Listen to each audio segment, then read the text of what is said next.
ಲೇಖ.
ಭಯಾನಮ.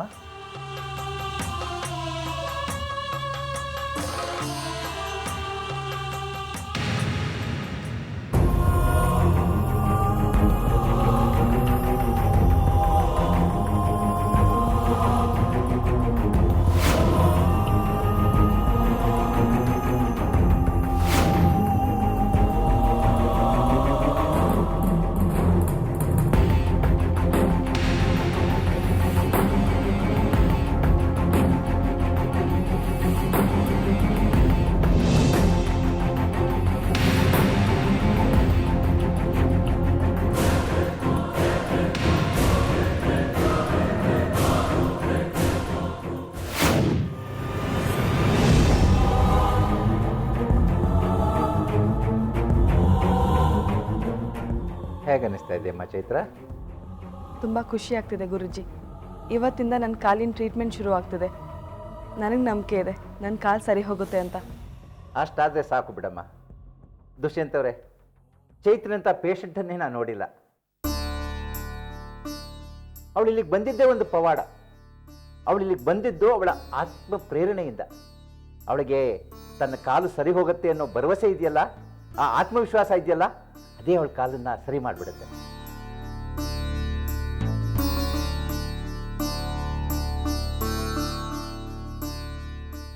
ದುಷ್ಯಂತ್ ಅವರೇ, ನಾನು ಇಷ್ಟು ಹೊತ್ತು ಮಾಡ್ತಾ ಇರುವಂತಹ ಚಿಕಿತ್ಸೆ ಸಪ್ತಕರ್ಮ ಕ್ರಿಯಾ ಯೋಗ ಅಂತ. ಈ ಸಪ್ತಕರ್ಮ ಕ್ರಿಯಾ ಯೋಗ ಅಂದರೆ ಏನು ಅಂತ ಹೇಳಿದ್ರೆ, ಯಾವುದೇ ಒಂದು ಕಾಯಿಲೆ, ಯಾವುದೇ ಒಂದು ಆರೋಗ್ಯ, ಯಾವುದೇ ಅದು ನಮ್ಮ ಇತ್ತೀಚಿನ ಆಧುನಿಕ ವೈದ್ಯಕೀಯ ಪದ್ಧತಿಯಿಂದ ಗುಣ ಆಗಲಿಲ್ಲ ಅಂತ ಹೇಳಿದ್ರೆ, ಅದು ನಮ್ಮ ಪೂರ್ವ ಜನ್ಮದ ಕರ್ಮವೇ ಹೊರತು ಬೇರೆ ಅಲ್ಲ. ಈ ಪೂರ್ವ ಜನ್ಮದ ಕರ್ಮ ಅಂತ ಹೇಳಿದ್ರೆ 7 ಜನ್ಮದಿಂದಲೂ ಕೂಡ ಬಂದಿರುವಂತಹ ಕೆಲವು ದೋಷ. ಆ ದೋಷ ನಿಮ್ಮಲ್ಲಿ ಬಂದಿದ್ರೂ ಕೂಡ ಈ ತರಹ ತೊಂದರೆಗಳಿಗೆಲ್ಲ ನೀವು ಒಳಗಾಗುವ ಸಾಧ್ಯತೆಗಳು ಇರುತ್ತೆ. ಅದನ್ನು ಗುಣಪಡಿಸ್ಕೊಳ್ಬೇಕಾದ್ರೆ ನಾವು ಸಂಚಿತ ಕರ್ಮದಿಂದ ಅದನ್ನು ಗುಣ ಮಾಡ್ಕೊಳ್ಬಹುದು. ಬಹುಶಃ ಹಿಂದಿನ ಜನ್ಮದ ಕರ್ಮದ ಫಲ ಅನ್ನೋದು ನೀವು ನಂಬ್ತೀರಾ ಅಂತ ಅಂದ್ಕೊಂಡಿದ್ದೇನೆ. ಹೌದು ಗುರುಜಿ, ಇದು ಹಿಂದಿನ ಜನ್ಮದ ಪಾಪದ ಕರ್ಮನೇ ಇರಬೇಕು. ಯಾಕಂದರೆ ನಾನು ಎಲ್ಲರಂತೆ ನಡೀತಿದ್ದೆ, ಓಡ್ತಿದ್ದೆ, ಅಥ್ಲೇಟ್ ಆಗಬೇಕು ಅಂತ ಆಸೆ ಪಟ್ಟಿದ್ದೆ. ಆದರೆ ಹೀಗಾಗೋಯ್ತು. ಹೌದಮ್ಮ, ಆದರೆ ಈ ಸಂಚಿತ ಕರ್ಮದಿಂದ ಅದನ್ನೆಲ್ಲ ನಾವು ಗುಣ ಮಾಡ್ಕೊಳ್ಬೋದು. ದುಷ್ಯಂತ್ ಅವರೇ, ಬಹುಶಃ ನೀವು ನಂಬ್ತೀರಾ, ನಾವೆಲ್ಲ ವಾಸ ಮಾಡ್ತಾ ಇರೋದು ಈ ಭೂಮಿನಲ್ಲಿ. ಈ ಭೂಮಿನೇ ನಮ್ಮನ್ನು ನಿಯಂತ್ರಣ ಮಾಡ್ತಾ ಇರೋದೇ ಹೊರತು ಬೇರೆ ಯಾರೂ ಅಲ್ಲ. ಇಲ್ಲದೆ ನಾವು ಈ ಭೂಮಿನಲ್ಲಿ ಯಾಕೆ ಹುಡ್ತಾ ಇದ್ವಿ? ಇನ್ನೆಲ್ಲೋ ಹುಡ್ತಾ ಇದ್ವಿ. ನಮ್ಮ ಥರ ಈ ಭೂಮಿ ಕೂಡ ಉಸಿರಾಡುತ್ತೆ. ಆ ಉಸಿರಾಟದ ಗತಿಗೆ ಭೂಲಯ ಅಂತ ಕರೆದಿದ್ದೇವೆ. ಜಿಯೋ ರಿದಮ್ ಅಂತ ಇಂಗ್ಲೀಷ್ನಲ್ಲಿ ಕರಿತೇವೆ. ಅವಾಗ ನಾನು ಟೆಸ್ಟ್ ಮಾಡಿದ್ನಲ್ಲ, ಅವಳ ಜಿಯೋ ರಿದಮ್ ಎಷ್ಟು ಅಂತ. ಆ ಭೂಲಯ 12 ಸೈಕಲ್ ಪರ್ ಮಿನಿಟ್, 1 ನಿಮಿಷಕ್ಕೆ 12 ಸಲ ಉಸಿರಾಡುತ್ತೆ ನಮ್ಮ ಭೂಮಿ. ಆ ಒಂದು ಭೂಲಯ ನಾವು ಹುಟ್ಟಿದಾಗ ನಮ್ಮ ದೇಹ ಮತ್ತು ಮನಸ್ಸಿಗೆ ಬಂದು ಸೇರಿಕೊಂಡಿರುತ್ತೆ. ಯಾರು ಆ ಭೂಲಯವನ್ನು 12 ಸಿಕ್ಕಲ್ಲೇ ಇಟ್ಕೊಳ್ತಾರೆ ಅವರಿಗೆ ಯಾವುದೇ ತರಹದ ಸಮಸ್ಯೆ ಇರೋದಿಲ್ಲ. ಸಮಸ್ಯೆ ಅಂದರೆ ದೈಹಿಕ ಸಮಸ್ಯೆ, ಮಾನಸಿಕ ಸಮಸ್ಯೆ, ಸಾಮಾಜಿಕ ಸಮಸ್ಯೆ, ಆರ್ಥಿಕ ಸಮಸ್ಯೆ, ಎಲ್ಲ ತರಹದ ಸಮಸ್ಯೆಗೆ ಮೂಲ ಕಾರಣ ಈ ಭೂಲಯ. ಗುರುಜಿ, ಹೀಗೆ ಕೇಳ್ತೀನಿ ಅಂತ ತಪ್ಪು ತಿಳ್ಕೊಬೇಡಿ. ಈ ಚಿಕಿತ್ಸೆಂದೆಲ್ಲ ಚೈತ್ರನ ಕಾಲು ಸರಿ ಹೋಗುತ್ತಾ? ಖಂಡಿತ ಸರಿ ಹೋಗುತ್ತೆ. ಯಾಕಂದರೆ ಅವಳಿಗೆ ಎಷ್ಟೊಂದು ನಂಬಿಕೆ ಇದೆ ಅಂತ ಹೇಳಿದ್ರೆ ಈ ಚಿಕಿತ್ಸೆಯಲ್ಲಿ, ಹಾಗೂ ತನ್ನ ಆತ್ಮವಿಶ್ವಾಸದಲ್ಲಿ. ಆ ಆತ್ಮವಿಶ್ವಾಸನೇ ಅವಳಿಗೆ ಕಾಲು ಬರೋ ಥರ ಮಾಡುತ್ತೆ. ಶರೀಫ್ ಅವರು ಕೂಡ ನಂಬಿಕೆಯಿಂದಲೇ ಮಳೆನೇ ಬರಿಸಲಿಲ್ವೇ? ನನ್ನ ಚಿಕಿತ್ಸೆನಲ್ಲೂ ಕೂಡ ನಂಬಿಕೆನೇ ಮುಖ್ಯ. ನಂಬಿಕೆನೇ ದೇವರು. ಫೇತ್ ಈಸ್ ಗಾಡ್ ಅಂತ ಹೇಳ್ತಾರೆ. ಆ ನಂಬಿಕೆ ಅವಳಲ್ಲಿ ಅಗಾಧವಾಗಿರೋದ್ರಿಂದ ಅವಳು ಕಾಲು ಬರೋದ್ರಲ್ಲಿ ಖಂಡಿತ ಸಂಶಯ ಇಲ್ಲ. ಅದ್ರ ಜೊತೆಗೆ ನಾವು ದೈವ ಚಿಕಿತ್ಸೆಯನ್ನು ಕೊಡ್ತಾ ಇದ್ದೀವಿ. ದೈವ ಸಹಾಯ, ಮನುಷ್ಯ ಪ್ರಯತ್ನ ಎರಡೂ ಸೇರಿದಾಗ ಸೋಲು ಅನ್ನೋದೇ ಇಲ್ಲ.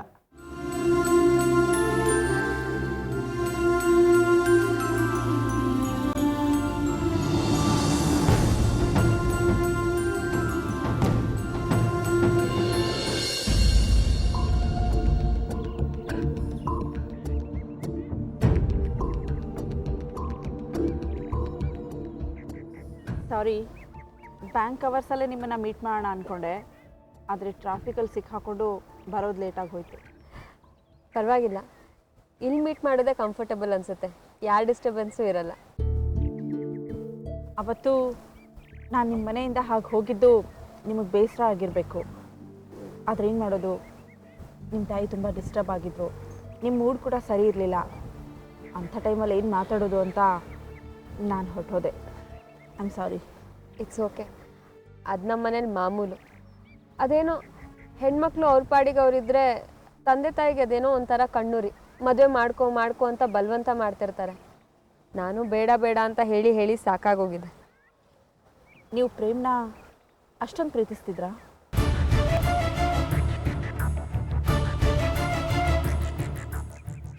ಪ್ರೇಮ್ ನಿಮಗೆ ಗೊತ್ತಾ? ಇಲ್ಲ, ನನಗೆ ಅವ್ರ ಹೆಂಡತಿ ಗೊತ್ತು. ಏನು ಹೇಳ್ತಿದ್ದೀರಾ ನೀವು?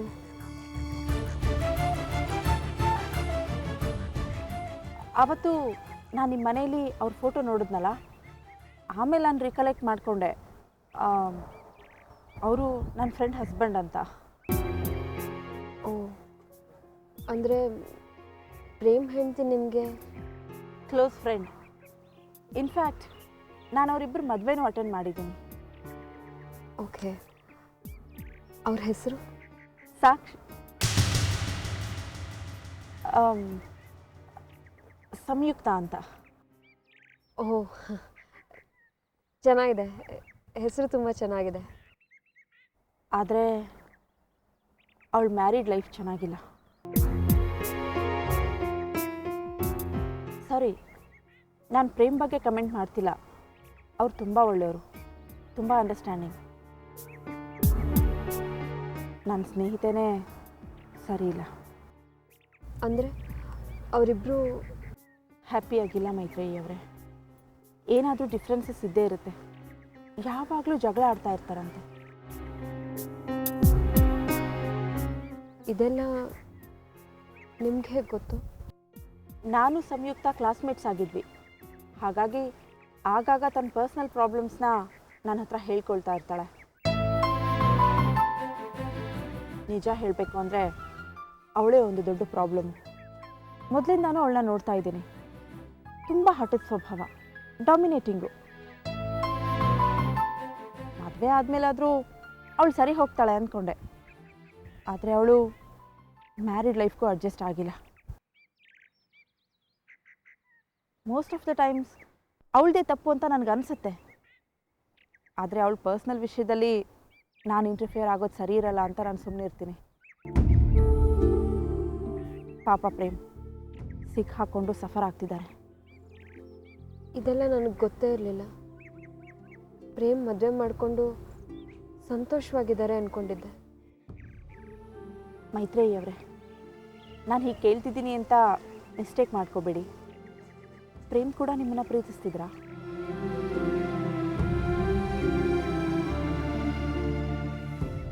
ಬಿಡಿ, ಅದೆಲ್ಲ ಹಳೆ ವಿಷಯ. ಸಾರಿ ಮೈತ್ರೇಯಿ ಅವರೇ, ನಿಮ್ಮನ್ನು ಹರ್ಟ್ ಮಾಡಬೇಕು ಅನ್ನೋದು ನನ್ನ ಉದ್ದೇಶ ಅಲ್ಲ. ಆದರೆ ನನಗೆ ತೀರಾ ಅನಿರೀಕ್ಷಿತ ಅನ್ನಿಸ್ತಾ ಇದೆ. ನಾವಿಬ್ಬರು ಮೀಟ್ ಮಾಡಿದ್ದು ಬಿಸ್ನೆಸ್ ವಿಷಯಕ್ಕಾಗಿ, ಆದರೆ ಪರ್ಸ್ನಲ್ ವಿಷಯನ ಡಿಸ್ಕಸ್ ಮಾಡೋ ಹಾಗಾಯಿತು. ನಾನು ಎಷ್ಟೇ ಬೇಡ ಅಂದ್ಕೊಂಡ್ರೂ ನನ್ನ ಮನಸ್ಸು ನಿಮ್ಮನ್ನು ನನ್ನ ಫ್ರೆಂಡ್ನ ಕಂಪೇರ್ ಮಾಡ್ತಿದೆ.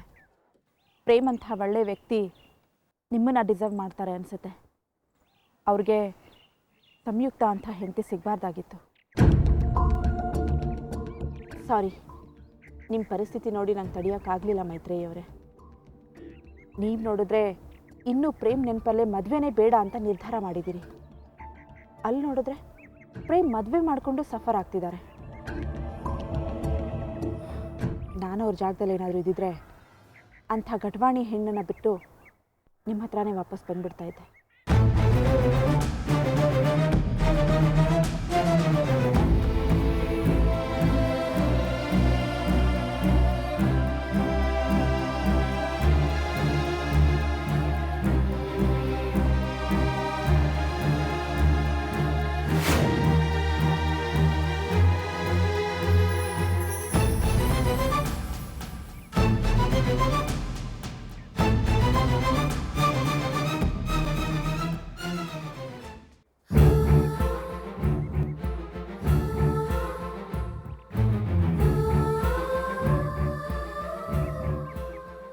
ಸಾರಿ, ತುಂಬ ಎಮೋಷ್ನಲ್ ಆಗಿ ರಿಯಾಕ್ಟ್ ಮಾಡಿಬಿಟ್ಟೆ.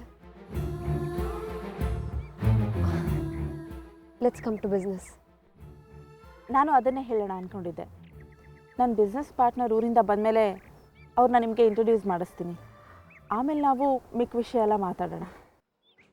ಓಕೆ, ಹಾಗೆ ಆಗಲಿ. ನಾನು ಇನ್ನು ಬರ್ತೀನಿ.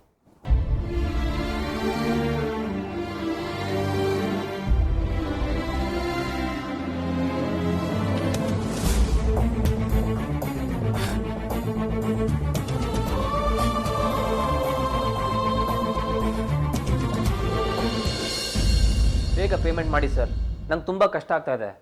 ನಾನು ಯಾರ ಹತ್ರನೂ ಹಣ ಇಸ್ಕೊಂಡಿದ್ದೆ, ಅವರೀಗ ವಾಪಸ್ ಕೇಳ್ತಾ ಇದ್ದಾರೆ. ಹೌದು ಸರ್, ಆದರೆ ನಿಮ್ಮ ಇವೆಂಟ್ನ ನಾನು ಚೆನ್ನಾಗಿ ಮಾಡಿಕೊಟ್ಟೆ ತಾನೆ. ಮತ್ತೆ ಪೇಮೆಂಟ್ ಕೊಡೋದ್ರೆ ಇಷ್ಟೊಂದು ಡಿಲೇ ಮಾಡಿದ್ರೆ ನಾನು ಹೇಗೆ ಮ್ಯಾನೇಜ್ ಮಾಡಲಿ? ಸರಿ, ಅಟ್ಲೀಸ್ಟ್ ಅದನ್ನಾದರೂ ಬೇಗ ಮಾಡಿಕೊಡಿ. ನಮಗೂ ನಮ್ಮದೇ ಆದ ಕಷ್ಟಗಳಿರುತ್ತೆ. ಪ್ಲೀಸ್ ಅರ್ಥ ಮಾಡ್ಕೊಳ್ಳಿ. ಸರಿ, ಬೇಗ ಮಾಡಿಸ್ಕೊಡಿ. Thank you. ಏನಾಯಿತು? ಏನಿಲ್ಲ. ಏನಾಯಿತು ಅಂತ ಹೇಳಿ. ಯಾರ ಜೊತೆ ಮಾತಾಡ್ತಿದ್ರಿ? ಏನಿಲ್ಲ ಚೈತ್ರ, ಯಾವುದೋ ಬಿಸ್ನೆಸ್ ವಿಚಾರ. ನೀನು ಸುಮ್ಮನೆ ಯಾಕೆ ತಲೆ ಬಿಸಿ ಮಾಡ್ಕೊಳ್ತೀಯಾ? ಬಿಡು. ಏನಾಯಿತು ಅಂತ ಹೇಳಿ, ಪರವಾಗಿಲ್ಲ. ನೀವೇನೋ ಟೆನ್ಷನ್ ಮಾಡ್ಕೊಂಡಿದ್ದೀರಾ. ನಿಮ್ಗೆ ಇಷ್ಟ ಇಲ್ಲ ಅಂದರೆ ಬೇಡ ಬಿಡಿ, ಹೇಳಬೇಡಿ. ಚೈತ್ರ, ಯಾವುದೋ ಹಣ ಬರೋದಿತ್ತು, ಇನ್ನೂ ಬಂದಿಲ್ಲ, ಅದಕ್ಕೆ ಕೇಳ್ತಾ ಇದ್ದೆ. ಹಣನಾ? ನೀವ್ಯಾರು ಕೊಟ್ಟಿದ್ರಿ? ನಾನು ಯಾರಿಗೂ ಕೊಟ್ಟಿರಲಿಲ್ಲ, ನನಗೆ ಬರಬೇಕಾಗಿರೋ ಹಣ. ಜೈಲಿಗೆ ಹೋಗೋದಕ್ಕೂ ಮುಂಚೆ ಒಂದು ಮ್ಯೂಸಿಕಲ್ ಇವೆಂಟ್ನ ಆರ್ಗನೈಸ್ ಮಾಡಿದ್ದೆ. ಯೂಶ್ವಲಿ ಇಂಥ ಇವೆಂಟ್ಸ್ನ ಆರ್ಗನೈಸ್ ಮಾಡಿದಾಗ ಮುಂಚೆನೇ ನನ್ನ ಕೈಯಿಂದನೇ ನಾನು ಕಾಸು ಹಾಕಿರ್ತೀನಿ. ಲಕ್ಷಾಂತರ ರೂಪಾಯಿ ಬೇಕಾಗುತ್ತೆ. ಅದಕ್ಕೆ ಯಾವುದಾದ್ರೂ ಫೈನಾನ್ಷಿಯರ್ ಕಡೆಯಿಂದ ಹಣ ಇಸ್ಕೊಂಡು ಇವೆಂಟ್ ಆರ್ಗನೈಸ್ ಮಾಡಿರ್ತೀನಿ. ಇವೆಂಟ್ ಮುಗಿದು 15 ಇಲ್ಲ 1 ತಿಂಗಳಿಗೆ ಕಂಪ್ನಿಯವರು ನನಗೆ ಪೇಮೆಂಟ್ ಮಾಡ್ತಾರೆ. ಬಂದ ದುಡ್ಡನ್ನ ವಾಪಸ್ ಫೈನಾನ್ಷಿಯರ್ ಕೊಡ್ತಾ ಇದ್ದೆ. ಈ ಸಲ ಈ ಕಂಪ್ನಿಯವರು ಇನ್ನೂ ದುಡ್ಡೇ ಕೊಟ್ಟಿಲ್ಲ. ಫೈನಾನ್ಷಿಯರ್ ಬೇರೆ ಒಂದೇ ಸಮ ತಲೆ ತಿಂತಾನೆ, ಹಣ ವಾಪಸ್ ಕೊಡಿ ಅಂತ. ಅದ್ರ ಬಗ್ಗೆನೇ ಮಾತಾಡ್ತಾ ಇದ್ದೆ. ಹೌದಾ? ಫೈನಾನ್ಷಿಯರ್ಗೆ ಎಷ್ಟು ಕೊಡೋದಿದೆ? 50 ಲಕ್ಷ. 50 ಲಕ್ಷನಾ? ಅಷ್ಟೊಂದು ದೊಡ್ಡ ಅಮೌಂಟಾ? ಏನು ಮಾಡ್ತೀರಾ ಇವಾಗ? ಕಂಪ್ನಿಯವ್ರಿಗೆ ಪೇಮೆಂಟ್ ಬೇಗ ಕೊಡಿ ಅಂತ ಫೋರ್ಸ್ ಮಾಡಬೇಕು. ಆದರೆ ಅವ್ರು ಯಾಕೆ ಇಷ್ಟು ದಿನ ಆದರೂ ಬಿಲ್ ಪೇ ಮಾಡಲಿಲ್ಲ? ಇದು ಎಷ್ಟೋ ತಿಂಗಳ ಹಿಂದೆ ನಡೆದ ವ್ಯವಹಾರ. ಆ ಟೈಮಲ್ಲಿ ನಾನು ಜೈಲಿಗೆ ಹೋಗಬೇಕಾಗಿ ಬಂತು. ಸೊ ಎಲ್ಲ ವ್ಯವಹಾರಗಳು ಹಾಗೆ ಪೆಂಡಿಂಗಲ್ಲೇ ಇದೆ. ಅಲ್ಲಿಂದ ಬಂದ ಮೇಲೂ ನನಗೆ ಯಾವ ಇವೆಂಟು ಸಿಕ್ಕಿಲ್ಲ. ಹಾಗಾಗಿ ಫೈನಾನ್ಷಿಯರ್ಗೆ ನಾನು ಹಣನ ವಾಪಸ್ ಕೊಡೋದಕ್ಕೆ ಆಗ್ತಾಯಿಲ್ಲ. ಕಂಪನಿಯವರು ಬಿಲ್ ಪೇ ಮಾಡ್ತಾರೆ ತಾನೇ? ಮಾಡ್ತಾರೆ, ಆದರೆ ಈ ಸಲ ಏನೋ ಆ ಪೇಪರು ಈ ಪೇಪರು ಅಂತ ತುಂಬ ಕಿರಿಕಿರಿ ತೆಗೆದಿದ್ದಾರೆ. ಹಾಗಾಗಿ ಫೈನಾನ್ಷಿಯರ್ಗೆ ಹಣನೂ ವಾಪಸ್ ಕೊಡೋದಕ್ಕಾಗ್ತಾಯಿಲ್ಲ. ದುಷ್ಯಂತ್, ಇಷ್ಟೊಂದು ಕಷ್ಟ ಆದರೂ ನನ್ನ ಹತ್ರ ಯಾಕೆ ಹೇಳ್ಕೊಳ್ಳಿಲ್ಲ ನೀವು? ಇದೆಲ್ಲ ನನ್ನ ಕೆಲಸದಲ್ಲಿ ಮಾಮೂಲಿ. ಏನೋ ಈ ಸಲ ಸ್ವಲ್ಪ ಜಾಸ್ತಿ ಡಿಲೇ ಆಗ್ತಾ ಇದೆ ಅಷ್ಟೇ. ಚೈತ್ರ, ನಿನ್ನ ಹತ್ರ ಇನ್ನೊಂದು ವಿಚಾರ ಹೇಳಬೇಕು. ಏನಂದರೆ ಫೈನಾನ್ಷಿಯರ್ ಹತ್ರ ಹಣ ತೊಗೋಬೇಕಾದ್ರೆ ಈ ಮನೇನ ಅಡ ಇಟ್ಟಿದ್ದೆ. ನನ್ನ ಹತ್ರ ಇದೊಂದೇ ಆಸ್ತಿ ಅಂತ ಇರೋದು, ಸೊ ಇದನ್ನೇ ಶ್ಯೂರಿಟಿಯಾಗಿ ಕೊಟ್ಟಿದ್ದೆ. ಅಂದರೆ ನಾವೀಗ ಹಣ ಕೊಡಲಿಲ್ಲ ಅಂದರೆ ಈ ಮನೆನ ಸೀಸ್ ಮಾಡಿಬಿಡ್ತಾರಾ? ಅಂಥ ಪರಿಸ್ಥಿತಿ ಬರಲ್ಲ. ಆದಷ್ಟು ಬೇಗ ನಾನು ಪೇಮೆಂಟ್ನ ಮಾಡಿಸ್ಕೊಳ್ತೀನಿ. ದುಷ್ಯಂತ್, ಇಷ್ಟೆಲ್ಲ ಆದರೂ ಏನೂ ಆಗೇ ಇಲ್ಲ ಅನ್ನೋ ಥರ ಮಾತಾಡ್ತಿದ್ರಲ್ಲ. ಛೇ, ಇಂಥ ಟೈಮಲ್ಲೇ ನಾನು ನನ್ನ ಕಾಲಿನ ಟ್ರೀಟ್ಮೆಂಟ್ ಕೇಳಬೇಕಿತ್ತಾ? ಸರಿ ಬಿಡಿ, ನನ್ನ ಕಾಲಿಗೆ ಟ್ರೀಟ್ಮೆಂಟ್ ಇವಾಗ ಬೇಡ. ಮೊದಲು ನಿಮ್ಮ ಕಷ್ಟಗಳೆಲ್ಲ ಕಳೀಲಿ. ಅಲೆಗಳು ನಿಂತ ಮೇಲೆ ಈಜ್ತೀನಿ ಅಂದ್ರೆ ಆಗತ್ತಾ? ಸಮುದ್ರದಲ್ಲಿ ಅಲೆಗಳು ಬರ್ತಾನೆ ಇರುತ್ತೆ. ಲೈಫಲ್ಲಿ ಕಷ್ಟಗಳು ಅಷ್ಟೇ. ಕೆಲವೊಂದು ದೊಡ್ಡದು, ಇನ್ನು ಕೆಲವು ಚಿಕ್ಕದು ಅಷ್ಟೇ. ಆದರೆ ಕೆಲವು ಅಗತ್ಯಗಳನ್ನು ಪೋಸ್ಟ್ಪೋನ್ ಮಾಡ್ಕೋಬಹುದಲ್ವಾ? ಇಷ್ಟು ವರ್ಷನೇ ಕಳೆದಿದ್ದೀನಿ, ಇನ್ನು ಕೆಲವು ದಿನ ಕಳೆಯೋದು ನನಗೇನು ಕಷ್ಟ ಆಗಲ್ಲ ದುಷ್ಯಂತ್. ಮೊದಲು ನೀವು ನಿಮ್ಮ ಸಾಲಗಳನ್ನು ತೀರಿಸ್ಕೊಳ್ಳಿ, ಆಮೇಲೆ ಟ್ರೀಟ್ಮೆಂಟ್ ಬಗ್ಗೆ ಯೋಚನೆ ಮಾಡಿದರೆ ಆಯಿತು. ಅದೆಲ್ಲ ಏನು ಬೇಡ.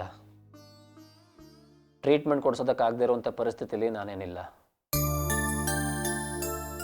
ಈಗ ಹೇಗಿದ್ರು ಟ್ರೀಟ್ಮೆಂಟ್ ಶುರುವಾಗಿದೆ ತಾನೆ, ಅದು ಹಾಗೆ ಕಂಟಿನ್ಯೂ ಆಗಲಿ. ನೀನು ಇದ್ರ ಬಗ್ಗೆ ತಲೆ ಕೆಡಿಸ್ಕೋಬೇಡ, ನಾನೆಲ್ಲ ನೋಡ್ಕೊಳ್ತೀನಿ. ಇಲ್ಲ ದುಷ್ಯಂತ್, ನೀವು ನನಗೆ ಇಷ್ಟು ಚೆನ್ನಾಗಿ ನೋಡ್ಕೊಂಡಿದ್ದೀರಾ. ನಿಮ್ಮ ಕಷ್ಟ ಸಮಯದಲ್ಲೂ ನಾನು ನಿಮ್ಗೆ ಅರ್ಥ ಮಾಡ್ಕೊಂಡಿಲ್ಲ ಅಂದರೆ ನನಗೆ ಗಿಲ್ಟ್ ಕಾಡಲ್ವಾ? ನನಗೀಗ ಕಷ್ಟದ ಟೈಮ್ ಅಂತ ಯಾರು ಹೇಳಿದ್ರು ನಿನಗೆ? ಇನ್ಫ್ಯಾಕ್ಟ್ ಈಗ ನನ್ನ ಲೈಫಲ್ಲಿ ಬೆಸ್ಟ್ ಪೀರಿಯಡ್ ನಡೀತಿದೆ. ಬಯಸಿದ ಹುಡುಗಿನೇ ನನ್ನ ಹೆಂಡತಿಯಾಗಿ ಬಂದಿದ್ದಾಳೆ, ಚೆನ್ನಾಗಿರೋ ಮನೆ ಇದೆ, ಇನ್ನೇನು ಬೇಕು ಹೇಳು? ಇವೆಂಟ್ಸ್ಗೇನು ಇವತ್ತಿಲ್ಲ ಅಂದರೆ ನಾಳೆ ಬಂದೇ ಬರ್ತಪ್ಪ. ಆದರೂ ದುಡ್ಡು ಹೇಗೆ ಹೊಂದಿಸ್ತೀರಾ? ಬಿಸ್ನೆಸ್ಸಲ್ಲಿ ಇದೆಲ್ಲ ಕಾಮನ್. ನಾನು ಹೇಗೋ ಮ್ಯಾನೇಜ್ ಮಾಡ್ತೀನಿ. ನೀನು ಸುಮ್ಮನೆ ಇದ್ರ ಬಗ್ಗೆ ಯೋಚನೆ ಮಾಡ್ತೀಯಪ್ಪ. ಸತ್ಯದೇವ್ ಮಗಳು ಹೆದರು ಪುಕ್ಲಿ. ನಾನೇನು ಹೆದರು ಪುಕ್ಲಿ ಅಲ್ಲ. ಏನಾದರೂ ಮಾಡ್ಕೊಳ್ಳಿ ಹೋಗಿ. ಚೈತ್ರ, ಏನದು? ಏನಿಲ್ಲ ಬಿಡಿ. ಏನದು? ಈ ಡ್ರೆಸ್ಗೆ ಮ್ಯಾಚಿಂಗ್ ದುಪ್ಪಟ್ಟ ತರಬೇಕಿತ್ತು, ಅದನ್ನೇ ಹೇಳೋಣ ಅಂತ ಬಂದೆ. ಅಷ್ಟೇ ತಾನೇ? ಕೊಡು, ತಂದ್ಕೊಡ್ತೀನಿ. ಪರವಾಗಿಲ್ಲ ಬಿಡಿ, ಇದೇನು ಅಷ್ಟೊಂದು ಅರ್ಜೆಂಟ್ ಏನಿಲ್ಲ. ಚೈತ್ರ, ಅದನ್ನು ತಂದು ಕೊಡದಿರೋ ಅಷ್ಟೇನು ಕಷ್ಟ ಇಲ್ಲ ನೋಡು. ನಾವು ಬಯಸಿ ಬಯಸಿ ಮದುವೆ ಆಗಿದ್ದೀವಿ. ಈಗ ನಮ್ಮ ಒಳ್ಳೆ ದಿನ ನಡೀತಿದೆ. ನಿನ್ನ ಮನಸ್ಸು ಕುಗ್ಗಬಾರ್ದು. ನಂಗೆ ಗೊತ್ತು ನೀನು ತುಂಬಾ ಅಡ್ಜಸ್ಟ್ ಆಗ್ತೀಯ ಅಂತ, ಬಟ್ ಇಂಥ ಸಣ್ಣ ಪುಟ್ಟ ವಿಷಯಕ್ಕೆಲ್ಲ ಸಂಕೋಚ ಪಡ್ಕೋಬೇಡ. ಕೊಡು ಕೊಡು.